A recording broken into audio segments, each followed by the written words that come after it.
YS Rajareddy ఈరోజు ఏపీలో hot టాపిక్గా మారిపోయారు.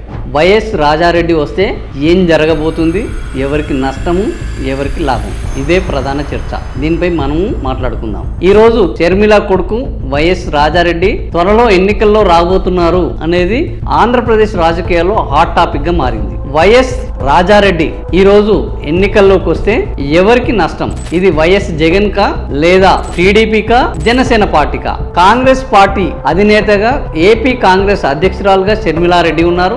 షర్మిలారెడ్డి వదిలిన బాణం ఇప్పుడు వైఎస్ రాజారెడ్డి. వైఎస్ రాజారెడ్డి పులివెందుల రాజకీయాల్లో, కడప రాజకీయాల్లో రాజశేఖర రెడ్డి తండ్రిగా ఒక పేరు పొందిన నాయకుడిగా అక్కడ వాళ్ళందరికీ చిరపరిచితం. ఇప్పుడు వైఎస్ రాజారెడ్డి షర్మిల కొడుకు మరి పులివెందుల నుంచి పోటీ చేస్తాడా, షర్మిల పోటీ చేసిన దగ్గర నుంచి పోటీ చేస్తాడా, లేదా ఇంకా కొత్త నియోజకవర్గాన్ని ఎదుర్కొంటారా? పులివెందుల నుంచి పోటీ చేస్తే జగన్కు ఉపయోగపడుతుందా, టీడీపీకి ఉపయోగపడుతుందా, జనసేనకు ఉపయోగపడుతుందా, లేదా జనసేనకు పట్టున్న దగ్గర నుంచి వైఎస్ రాజారెడ్డి పోటీ చేయబోతున్నారా? ఇలాంటి అనేక చర్చోపచర్చలు జరుగుతున్నాయి.